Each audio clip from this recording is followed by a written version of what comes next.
rekan-rekan yang sebelumnya sudah memberikan materi yang begitu menginspirasi dan lewat lewat belajar online. Nah, jadi sebenarnya gemetaran juga nih. Tapi Bapak Ibu, mari sebelum masuk kepada dari pengelasan di dalam air, tentu kita harus mengerti dulu apa itu pengelasan. Ini akan sampaikan.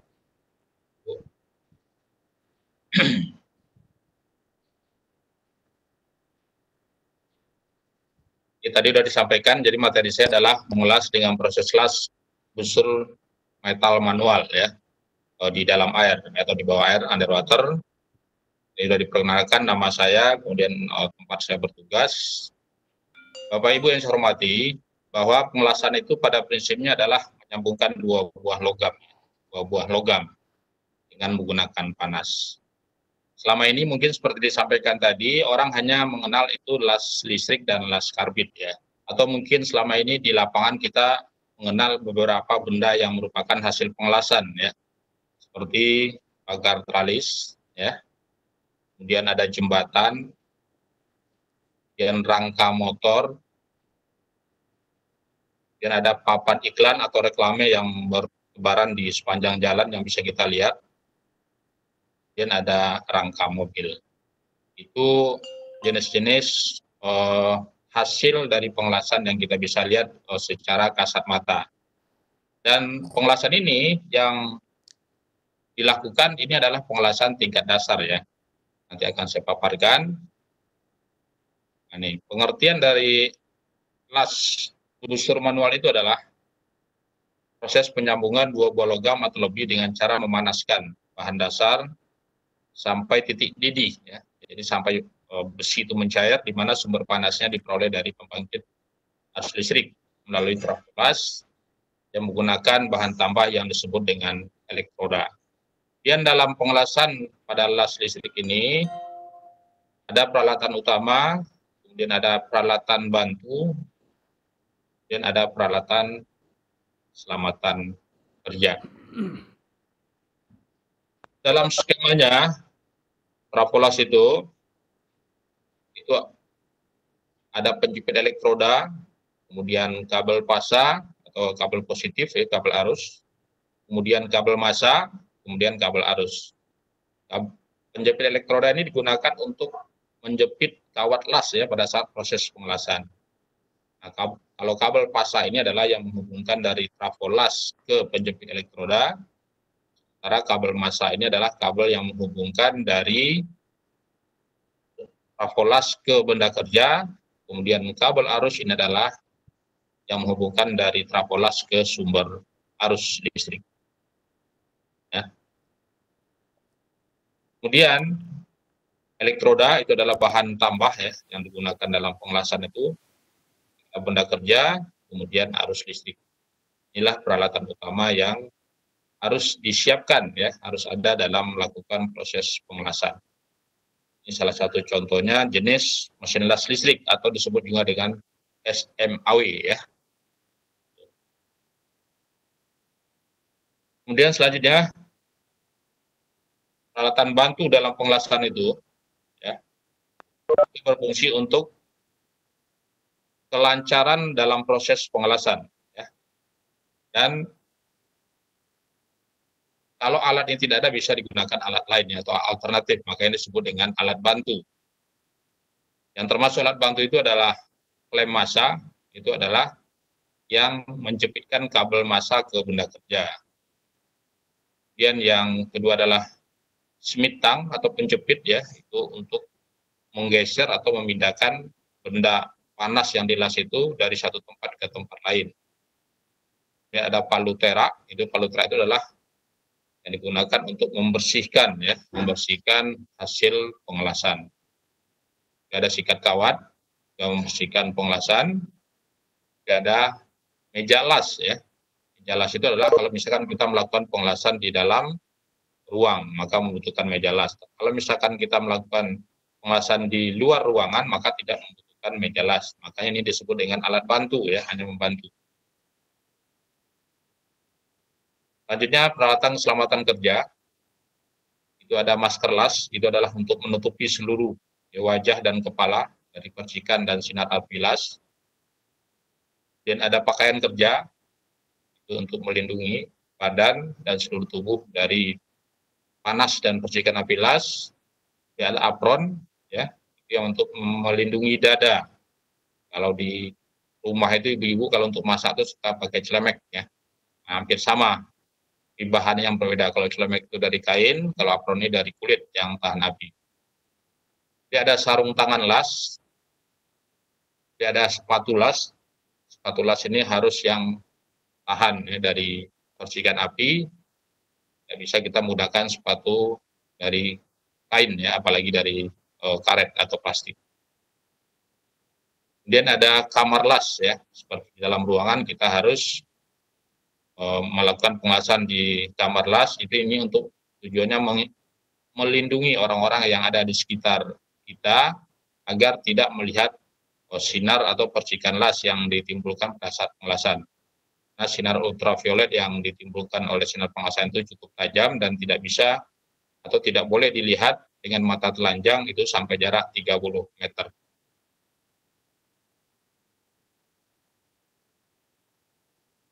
Nah, dalam trapolas itu nanti trapolas ada sumber arus dihubungkan, kabel arus, kemudian elektroda, dan kabel pasar.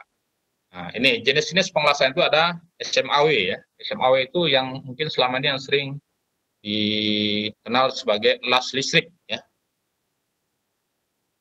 Las listrik itu disebut dengan SMAW. Kemudian ada juga OAW atau di masyarakat lebih dikenal dengan las listrik, las acetylene, ya, oksigen arc welding. Dan ada GMAW itu las MIG, ya, itu menggunakan gas metal arc welding. Kemudian ada las TIG atau disebut juga dengan GTAW, adalah gas tungstam atau arc welding, ya, plastik. Itu jenis-jenis pengelasan. Kemudian untuk posisi pengelasan, ya, posisi pengelasan itu ada yang disebut dengan 1F dan 1G, 2F dan 2G, 3F dan 3G, ada yang disebut dengan 4F dan 4G. Semua pengelasan ini mempunyai sertifikat, ya. Ada standar sertifikasi untuk setiap pengelasan itu. Ini disebut dengan pengelasan dasar, ya. 1F, 1G, sampai dengan 4FPG ini las dasar. Kemudian ada las lanjutan, ya. Las lanjutan itu ada yang disebut dengan 5G, kemudian ada 6G, ada 6GR. 6G itu adalah benda kerjanya diam, kemudian welder atau tukang lasnya berputar. Kalau 6G ini benda kerjanya berputar, weldernya itu tetap. Kemudian 6GR itu adalah benda kerjanya tidak kelihatan dan posisinya tidak menentu, ya. Ini termasuk pengelasan tingkat lanjut. Kemudian keahlian khusus yang perlu diperoleh dalam pengelasan itu adalah misalkan las pipa, ya. Las pipa baik dari luar maupun dari dalam, kemudian las tangki, kemudian pengelasan di padang pasir, kemudian pengelasan di dalam air, dan yang paling tinggi itu adalah pengelasan di luar angkasa. Maka pada kesempatan ini saya membahas, ya, pengelasan di dalam air, karena memang ini boleh dikatakan kalau bagi tukang las ini disebut dengan keahlian tingkat dewa, ya. Tapi sebelum bisa menguasai pengelasan dalam air, maka semua posisi pengelasan dari bawah tadi itu, dari 1F itu sampai kepada 5G itu harus dikuasai oleh seorang welder atau tukang las. Kemudian diagram, ya. Posisi 1G itu disebut dengan posisi di bawah tangan, di mana benda kerja itu berada di bawah tangan kita, ya. Kemudian posisi 2G itu posisi horizontal, benda kerja itu berada di hadapan kita, ya. 2G itu ada kaki, artinya ada gerakan itu dari kanan ke kiri atau gerakannya dari kiri ke kanan. Kemudian ada 3F dan 3G, ya. 3F itu ada yang 3F naik, posisi pengelasan itu, ya, tegak, ya. Nah, kerja itu tegak, itu ada posisi itu dari bawah ke atas, itu naik atau up. Ya, ada yang 3F atau 3G itu down, ya, dari atas ke bawah. Kemudian ada 4G atau 4F ya, 4F dan 4G itu adalah posisi di atas kepala ya, benda yang akan kita las itu adanya di atas kepala kita. Di atas kepala kita. Ya, ada yang posisinya itu 4F 4G itu dorong ya, di mana stang las itu kita dorong, ada yang ditarik. Itu Bapak Ibu, posisi pengelasannya ini nanti akan saya contohkan ya, salah satu contoh pengelasan posisi bawah tangan ya,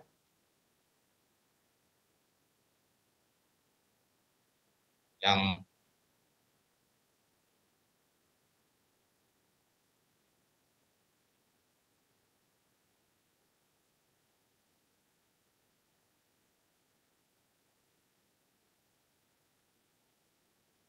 ini masih posisi 2F ini Bapak Ibu ya, posisi 2F dengan proses pengelasan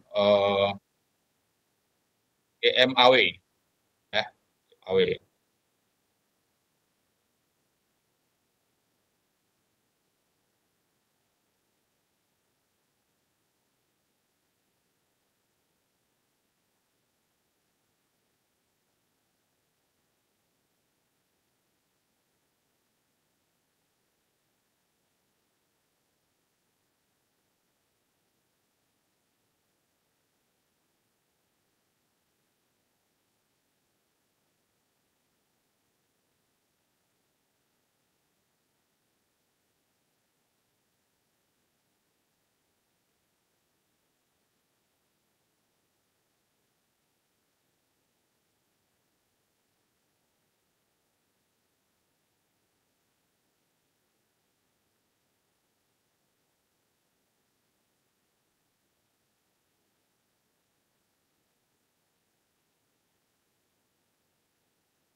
Ya, ini pengelasan posisi 2F ini Pak. Ini disebut dengan pengelasan GMAW, di mana 2F dengan posisi didorong ya.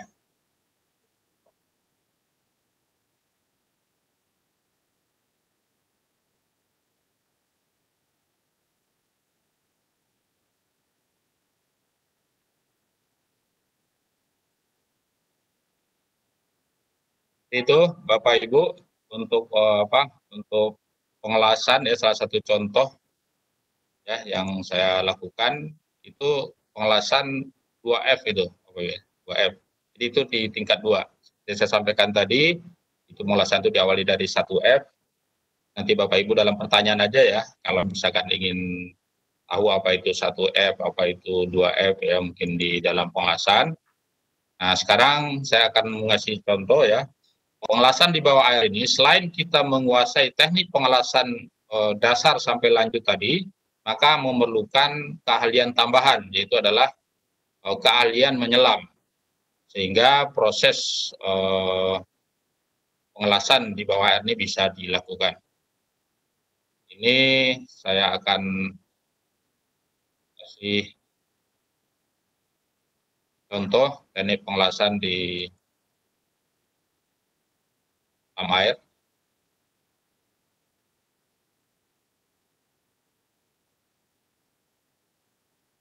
Jadi teknik pengelasan di dalam air ini menggunakan las SMAW atau las listrik ya. Las listrik. Jadi seperti yang saya sampaikan tadi bahwa untuk pengelasan di dalam air ini harus punya. Pak Ayu mohon dibantu view-nya mungkin bisa digedein Pak. Ya baik Bu. Oke, makasih Pak. Ya, bisa Bu. Di YouTube-nya ada. Oke, sudah Pak. Nah, ya jadi membutuhkan keterampilan tambahan ya, selain keterampilan mengelas, dia juga harus mampu berenang, punya keterampilan berenang. Ini kalau bagi kami para welder atau bagi tukang las ini disebut itu keahlian tingkat dewa ya, karena memang ini merupakan keahlian tingkat lanjutan dalam melakukan proses pengelasan. Nah itu palutera tuh yang disebut tadi, palutera itu adalah yang untuk membersihkan pengelasan itu Itu yang tadi merupakan alat bantu dalam pengelasan yang dipegang oleh penghasilnya disebut dengan tadi stang las, ya. Dan yang yang seperti kembang api itu disebut dengan elektroda, ya.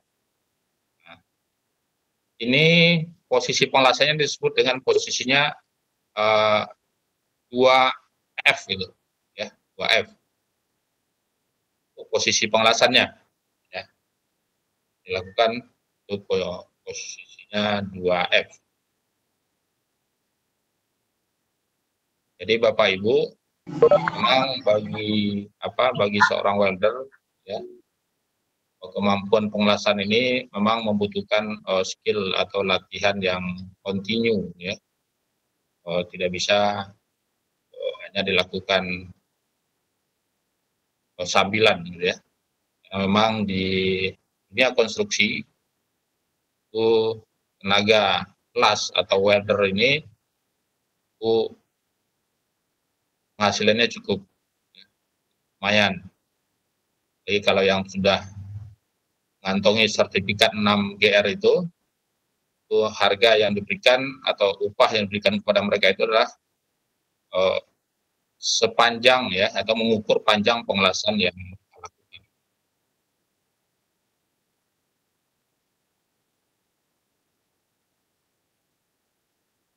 Bisa kita lihat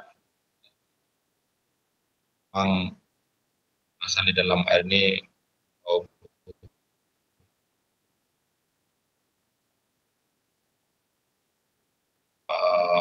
sangat ekstra.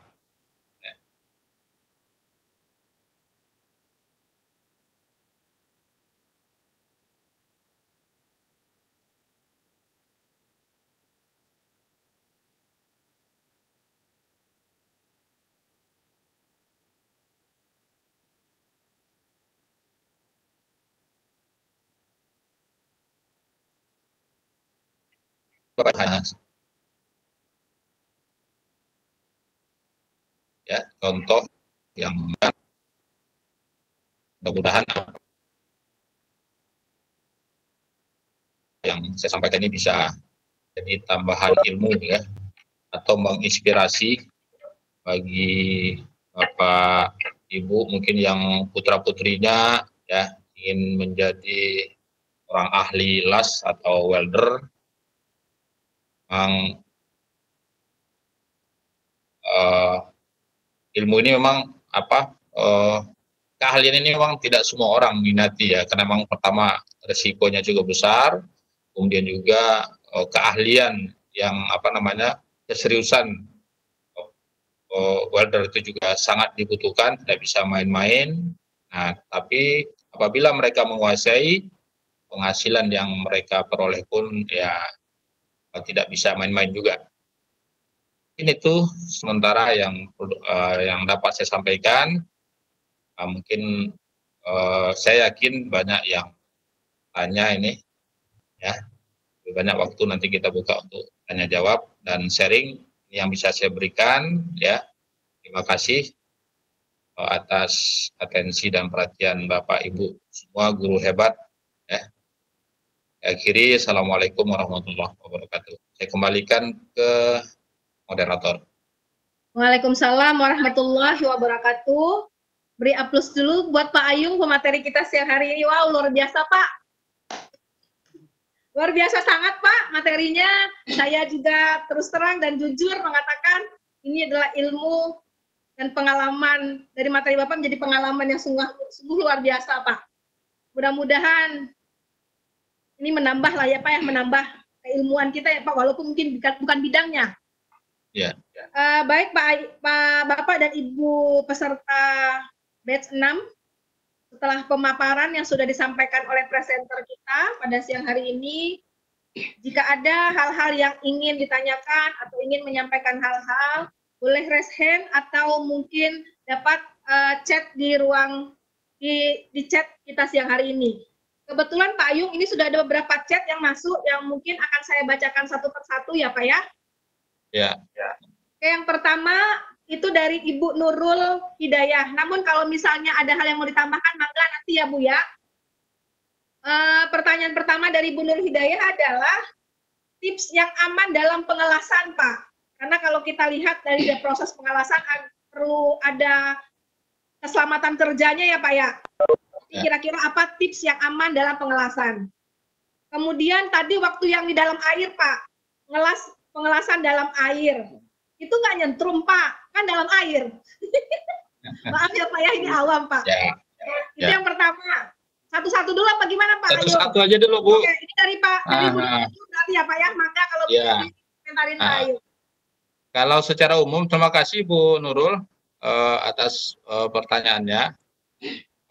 Untuk tip aman itu, seperti saya sampaikan tadi, kita menggunakan perlengkapan keselamatan kerja yang lengkap. Ya. Tadi dalam video saya juga contohkan ya, saya menggunakan sepatu las, pakaian las, apron, sarung tangan, kemudian masker las. Ya. Itu tips yang aman ya. Jadi artinya selama kita menggunakan peralatan keselamatan kerja itu yang lengkap, insya Allah keamanannya terjamin. Itu untuk keamanan diri kita sendiri ya. Karena artinya pengelasan ini juga harus memperhatikan keamanan orang di sekitar kita. Maka yang harus kita perhatikan adalah jangan sampai orang yang ada di sekitar kita itu menonton ya, menonton kita mengelas, karena itu akan membahayakan mereka sendiri. Nah, itu. Kemudian mungkin tambahan dari Bu Desi, dengan peralatan keselamatan kerja khusus Bu, untuk pengelasan di dalam air itu tidak akan Bu Nurul, Pak, Bu Nurul.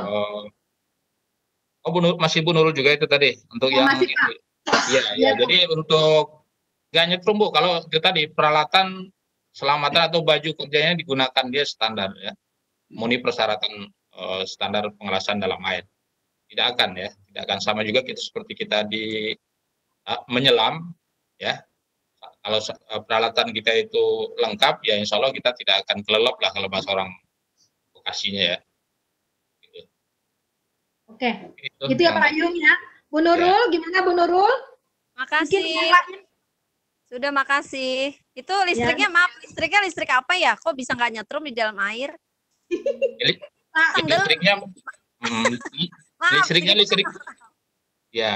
Listriknya listrik biasa Bu, tapi cuma tukang lasnya atau weldernya itu menggunakan safety yang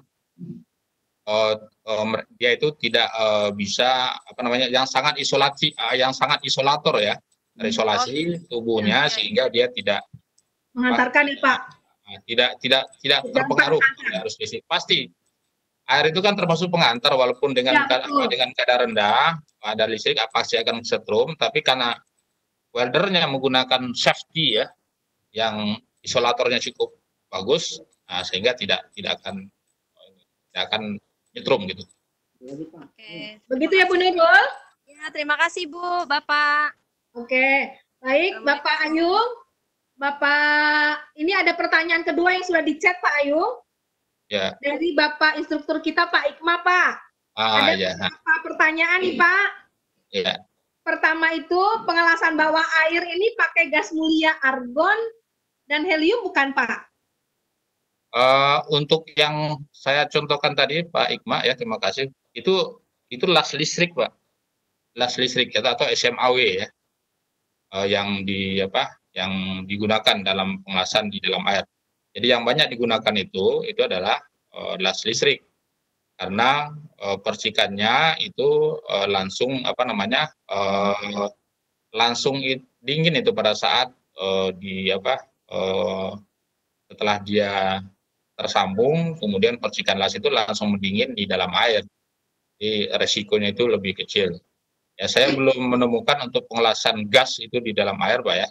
Kecuali kalau pengelasan gas itu di dalam lambung kapal itu memang pernah dilakukan, atau misalkan di dalam tangki ya, dalam tangki. Tapi untuk pengelasan di dalam air seperti tadi itu menggunakan las listrik ya, atau SMAW, tidak menggunakan gas ya, gas argon ataupun gas helium. Jadi gas argon itu GMAW Pak, kalau helium itu namanya GTAW ya, yang sampaikan Pak Ikmat. Oke, baik Pak Ayung, gitu ya Pak Ikma. Ini masih ada pertanyaan Pak Ikma loh Pak Ayung. Ya. Jadi gini Pak, terus kompetensi mengelas ini kira-kira masuk ke KKNI level 2 bukan Pak? Kompetensi kompetensinya? pengelasan di bawah air itu seperti yang saya sampaikan tadi, kalau bagi kami nih ya, para welder itu tingkat pengelasan itu tingkat pengelasan tinggi, Pak, lanjut ya, tingkat pengelasan lanjut ya. Berarti kalau SMK belum ya Pak? Kalau SMK itu sekarang lulusannya itu hanya sampai 4G, 3G atau 4G. Ya. Oh iya. Nah, jadi seperti yang saya sampaikan tadi, bahwa untuk yang di atas 4G itu biasanya itu dicari sendiri di luar ya. Seperti kemarin saya pernah mengambil sertifikat 5G waktu di Bukaka Teknik Utama ya. Saya jujur baru sampai 5G saya, karena masih ada 2 tingkat lagi di atas itu 6G dan 6GR. Berarti bayarannya untuk sertifikasi kompetensi ini juga lumayan mahal dong ya Pak ya? Ya, lumayan mahal Bu. Untuk satu grade ya, satu grade itu Ya, yang Pak? seperti pengalaman. Ya. Ya, kalau untuk mengambil sertifikasinya, untuk satu grade aja, itu kita 15 juta Bu Wow. biayanya. Ya, ya, Ya, ya. makanya untuk tingkat SMK itu sangat. Jadi biasanya untuk para welder itu, kalau dia sudah bekerja di suatu perusahaan, biasanya itu dibiayai oleh perusahaan untuk meningkatkan kompetensi. Jadi kalau misalkan orang luar ingin cari-cari sendiri, itu biasanya jarang orang melakukan seperti itu, karena memang dengan biaya cukup mahal itu. Makanya biasanya perusahaan kalau sudah ada tenaga kerja las di suatu perusahaan yang sudah mendapatkan sertifikasi yang dibiayai oleh perusahaan, itu biasanya tenaga kerja itu tidak akan dilepas ya, tidak akan dilepas oleh perusahaan. Kalau udah punya sertifikat ini Pak, kalau kita untuk penghasilannya gimana Pak Ayung? Sejahtera juga dong Pak? Ya makanya seperti saya bilang tadi Bu, kalau untuk pengelasan itu hitungannya sudah panjang pengelasan yang dia lakukan ya. Berapa panjang pengelasan. Jadi perhitungan bayaran dia itu berdasarkan panjang las yang dia. Berarti kayak kalau kita bikin tralis rumah itu berarti per meter gitu ya Pak ya?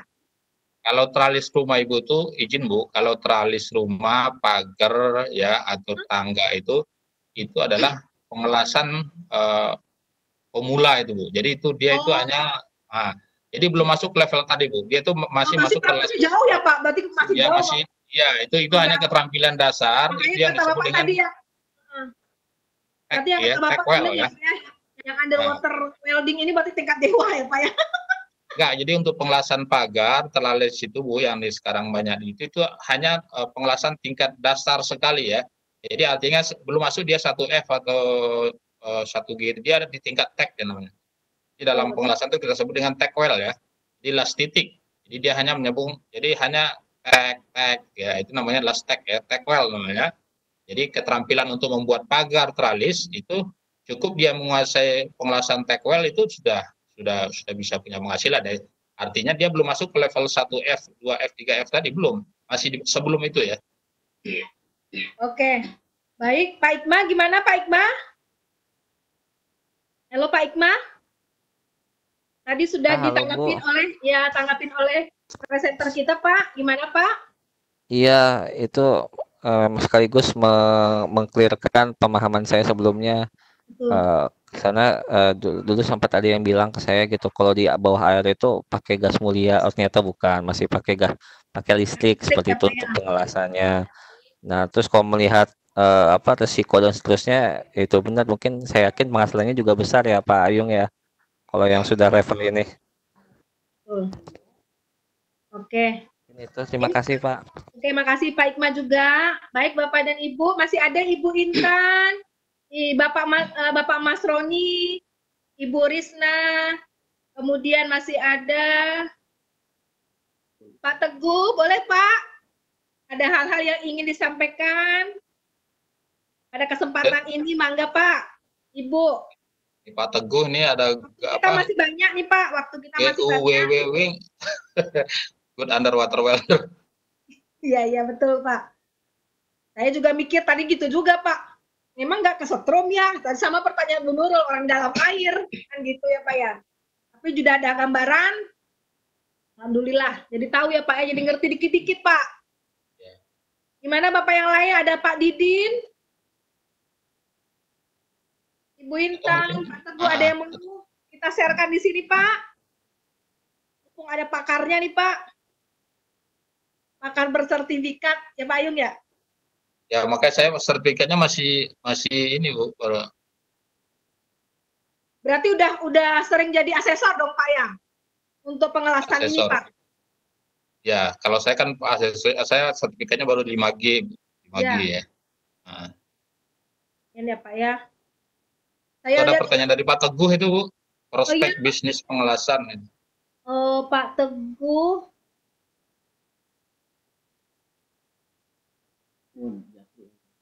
Prospek pengelasan bisnis. Ya.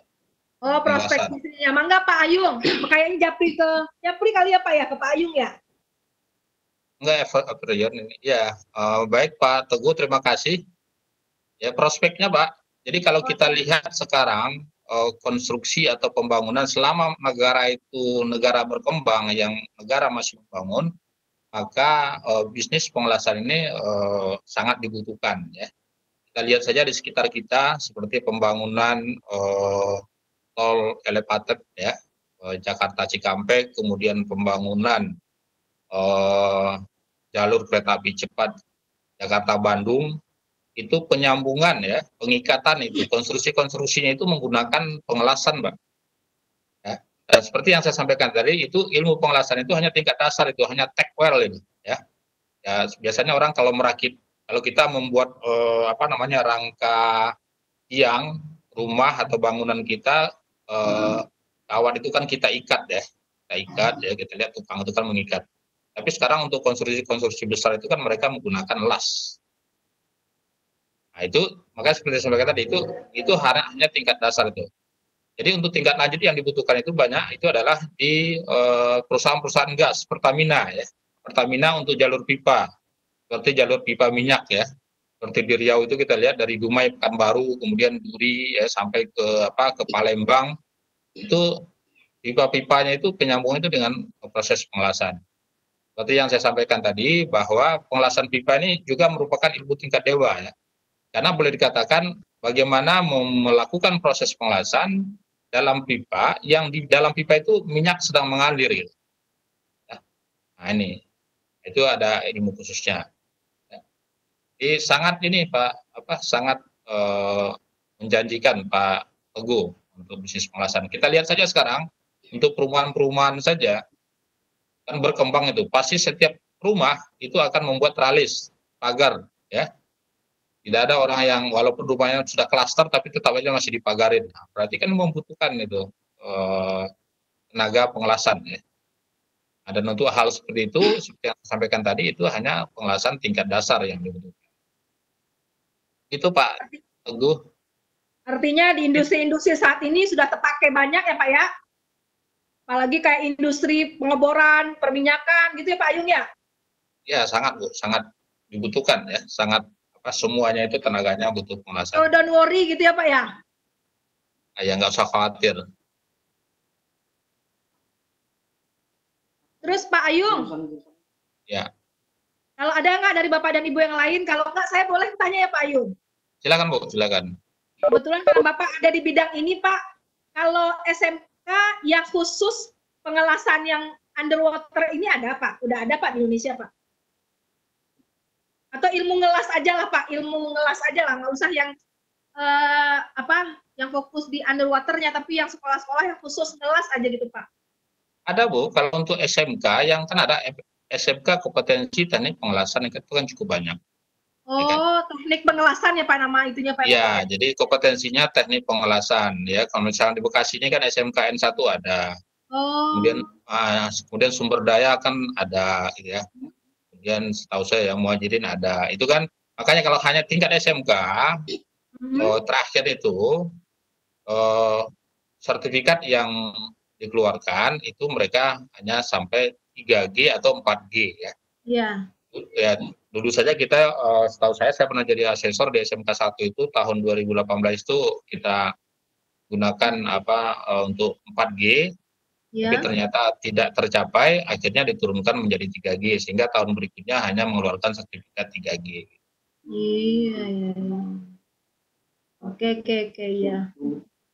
Ini masih artinya ini juga ya Pak ya, artinya keahlian khususnya sungguh sangat istilahnya itu benar-benar orang yang mau ya Pak ya untuk Iya. keahlian ini.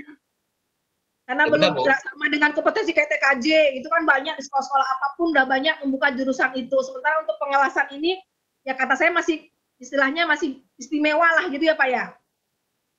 Insya Allah Bu, kalau untuk sekolah-sekolah SMK untuk jurusan pengelasan itu untuk prospek lulusannya cukup bagus. Namun juga untuk ya penyelenggara pendidikan untuk membuka jurusan ini biayanya pun itu cukup mahal. Benar ya Pak. Gitu. Nah itu jadi artinya kan jadi kalau misalkan untuk di kompetensi kalian SMK Ya. memang butuh biaya besar itu untuk membuka kompetensi pengelasan itu. Oke baik Pak. Gimana Bapak Ibu yang lainnya? Kira-kira ada yang mau di-sharekan? Untuk sesi soal materi ini kira-kira ada yang masih ingin dipertanyakan Bapak dan Ibu, di-sharingkan? Mangga masih ada waktu? Ada waktu. Pak Yudi juga ya. mau tanya Pak Yudi. Pak Yudi. Bu Intan, ada yang mau tanyakan Bu Intan? Pak Didin? Pak Mas Roni? Waktu kita masih 11.42. Atau Pak Yudi, ada yang mau ditanyakan Pak Yudi? Pak Yudi nggak keluar lagi suaranya tuh. Gimana Pak Yudi? Ya, udah kedengaran Bu. Pak Yudi? Ya, udah kedengaran belum? Kalau Bu? misalnya nggak ada pertanyaan lagi Pak Ayung, mungkin bisa close statement dari Pak Ayung terhadap materi kita siang ini Pak. Baik. Cek. Cek. Terima kasih Bu Desi. Jadi ini ada pertanyaannya. Oh iya nih Pak ada Pak. Teguh nih. Oh iya Ya. nih ada nih Pak. Mohon maaf ya dari Pak Teguh nih Cek. Pak. Kalau saya dan anak-anak bikin usaha jasa pengelasan, Pak Ayung punya stok tenaga lepas buat kita kontrak nggak Pak? Mantap nih Pak, mantap. Ya. Langsung dapat orderan. Boleh nanti Pak Teguh, terima kasih. Kita kolaborasi Pak. Insya Allah saya punya daftar tenaga welder yang siap untuk bekerja lepas ya. Karena memang welder itu rata-rata dia maunya bekerja lepas Pak, nggak mau dia diikat. Oh, Ya, jadi welder itu rata-rata mereka kerja lepas maunya. Jadi hitungan jadi artinya selesai pekerjaan ya dia Iya. mungkin dari pekerjaan lain gitu. oh iya. Nah, jadi kalau yang Ini lagi Pak, ada pertanyaan di Pak Teguh lagi Pak. Ada asosiasi builder Pak? ada Pak, kebetulan saya anggotanya. Wah. Ya, Bukan anggota barangkali ketuanya, Pak. enggak, saya anggota aja Pak, anggota. Asosiasi Pengelasan ada Pak. Ada Pak Teguh ada. Apa nama asosiasinya Pak Ayung kalau boleh tahu? Ya, ada namanya Asosiasi Welder Indonesia ya. AWI, ya itu sebenarnya tergantung nanti perusahaannya ya. Oh, di itu. Bekasi ini ada ya Pak cabangnya Pak ya? Ada di Bekasi, kebetulan untuk MGMP Teknik Pengelasan Bekasi, kebetulan memang saya ketuanya Bu. Oh iya. MGMP-nya Pak, untuk MGMP Teknik Pengelasan. Ya artinya kan linknya udah ada di situ ya Pak ya? Ya memang itu ya, itu makanya saya bilang tadi memang jurusan saya di welder ya, welding ya. Beda kekuatan plastis pengelasan awam bagian. Lagi deh, boleh. Ya. Ada Bapak Ibu? Alhamdulillah. Kita kolaborasi nanti Pak Teguh. Ketua Ya Pak MGMP. Teguh nih Pak. Ya bisa kerja sama nih Pak. Pak Ayu sama Pak Teguh nih. Bisa. Boleh tuh Pak, boleh. Gimana, Miss? Langsung Jangan close lupa aja. saya Pak Teguh. Ya nanti bagian pemasarannya Bu itulah. Bisa aja Pak Teguh. Nah, itu masih ada pertanyaan lagi dari Pak Didin. Ya Ada dari ini Pak. Pak dari Pak Didin, Pak Didin. Ayu. Ya. Ya pada kedalaman berapa bisa las dalam air Pak? Untuk Pak Didin ya, terima kasih pertanyaannya. Untuk kedalaman pengelasan itu sama dengan keamanan penyelaman Pak. Ya. Jadi selama masih mampu menyelam, berarti masih bisa. Ya. Ya, di dalam laut ya. Di dalam laut itu proses pengelasan itu biasanya dilakukan dengan perbaikan lambung kapal yang lagi lego jangkar yang tidak bisa diangkat ke atas, maka dilakukan pengelasan di bawah air. Atau bisa juga biasanya pengelasan itu untuk pipa-pipa saluran air pipa saluran di bawah laut ya. Bisa Pak, selama kan itu sebenarnya tergantung kabelnya Pak. Kabel tarik, kemudian juga kemampuan penyelaman. Ya selama misalkan proses penyelaman itu masih bisa dilakukan aman dalam kedalaman 100 meter bisa nyampe, biasanya bisa dilakukan. Gitu Pak. Oh ya Bu Lis, makasih Bu Lis, ini ada istilah kampuh ya. Iya. Jadi kampuh itu bentuk sambungan Bu ya. Ya. Nah, jadi bentuk sambungan. Jadi Bu, seperti yang saya tadi F itu misalnya sambungan fillet Bu. Jadi satu F itu fillet. Fillet itu adalah direkatkan ya. Jadi seperti tadi contoh pengelasan yang diberikan itu dia dalam bentuk sambungan fillet ya. Jadi ujung sambungan itu tidak dibentuk. Nah, kalau misalkan ujung sambungannya itu dibentuk itu sudah namanya kampuh ya, groove ya, G. Jadi dia ada berbentuk V, ada berbentuk K, ada berbentuk U, biasanya ada berbentuk J ya. Itu jenis-jenis kampuh. Dan dari Pak Didin juga ini Bu ada. Iya, ada cuaca Pak mempengaruhi ya. Ya kalau misalkan memang kalau cuacanya badai mungkin ya nggak bisa Pak kalau untuk di bawah air ya. Nyelamnya ya. Ya kalau misalkan selama proses penyelaman itu aman maka proses pengelasan bisa dilakukan. Tapi kalau misalkan untuk penyelamannya tidak diizinkan atau tidak aman maka proses pengelasan pun tidak bisa dilakukan. Gitu, misalnya Pak. Ada hiu gimana Pak? Apanya? Ada ikan hiu. Ya, biasanya ikan hiu takut tuh sama apilas Bu. Oh begitu Pak. Oh iya. Terus Pak Ayung, itu ya Pak Didin sama Bu Lis. Saya juga ini ada satu hal yang mau masih pertanyaan buat saya nih Pak. Ini Pak, kalau kita ngelas itu kan bisa pakai listrik, bisa pakai karbit ya Pak ya? Ya. Terus biasa yang ini yang kita sehari-hari nih Pak. Ada beda kekuatannya nggak sih Pak? Mungkin masa nyatunya, masa nyambungnya, atau masa produk dari pengelasan itu Pak? Baik Bu. Kalau untuk pengelasan, kekuatan las itu tergantung dengan penetrasi Bu ya. Penetrasi itu adalah penyatuan bahan dasar dengan bahan tambahnya. Itu. Jadi kekuatan itu yang menentukan. Ya. Kemudian kalau misalkan untuk membandingkan antara las karbit dengan las listrik itu kita tidak bisa bandingkan karena dia fungsinya berbeda Bu. Oh iya Pak. Fungsi masing-masingnya berbeda ya. Kalau las asetilin itu atau las karbit itu digunakan untuk benda yang tipis ya. Misalkan plat ya.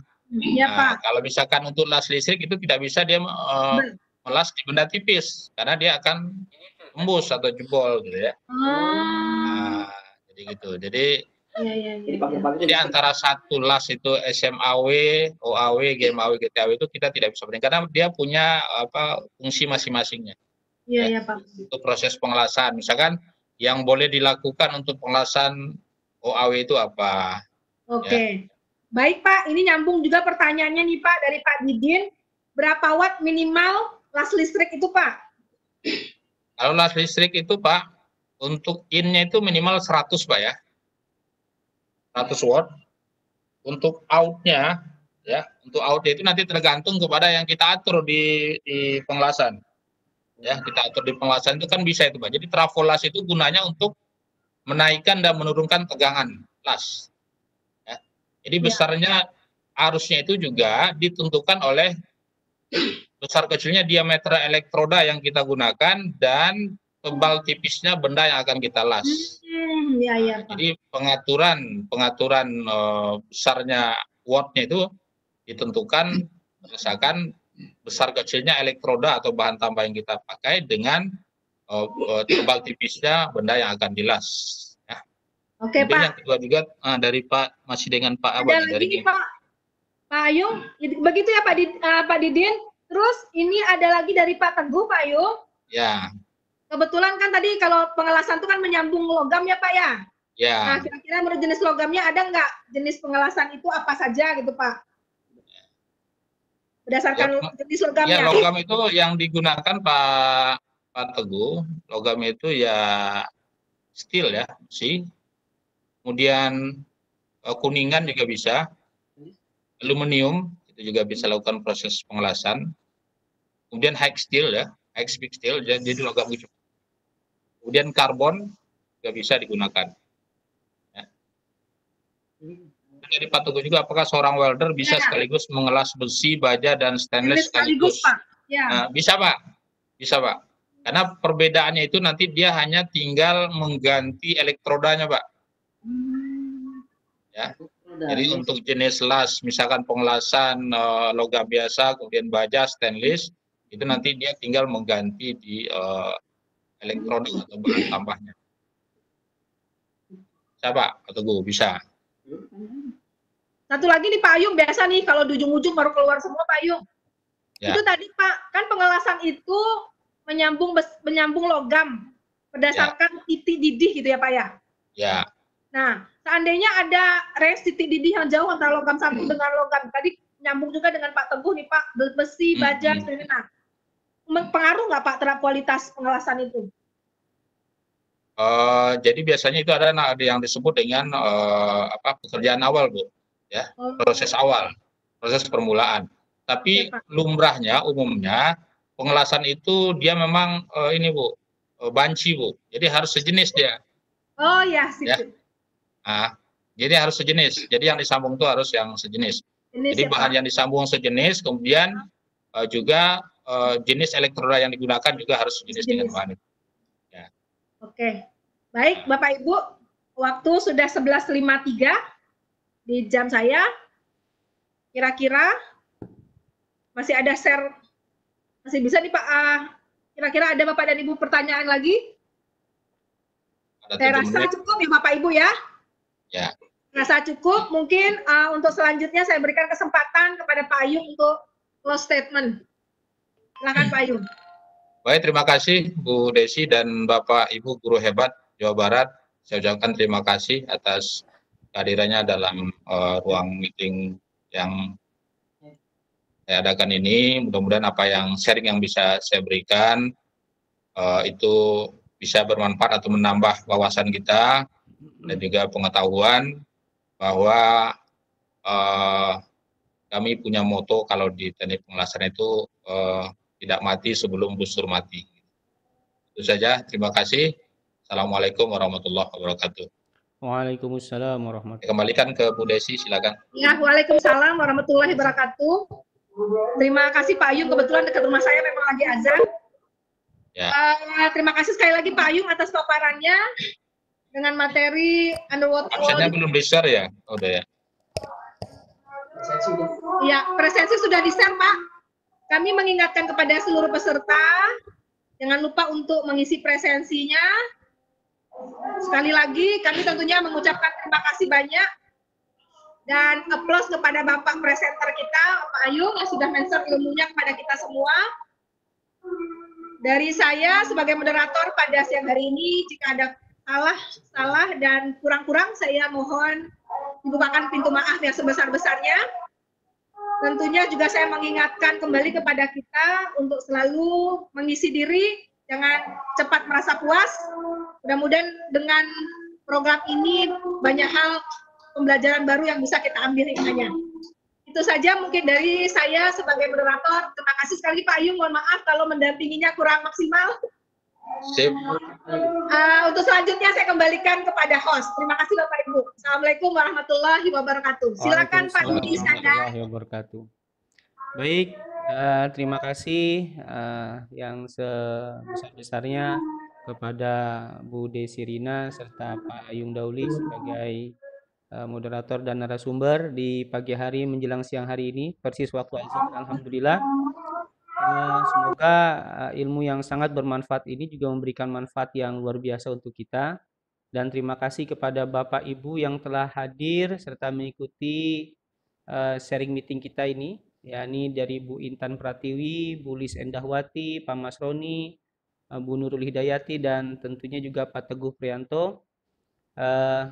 Dan tidak lupa untuk mengisi link presensi di ggg.gg/i2ypp, dan mudah-mudahan memberikan kepuasan dan kebermanfaatan untuk kita semua. Terima kasih, dan salam hebat, salam guru hebat untuk Pak Ayung sebagai presenter dan Bu Desi Rina sebagai moderator. Kurang lebihnya mohon maaf, sama-sama kita ucapkan hamdalah. Alhamdulillahirabbil alamin. Wassalamualaikum warahmatullahi wabarakatuh. Waalaikumsalam warahmatullahi wabarakatuh. Jangan tutup dulu Pak, saya belum isi presensi nih. Ya, siap, silahkan.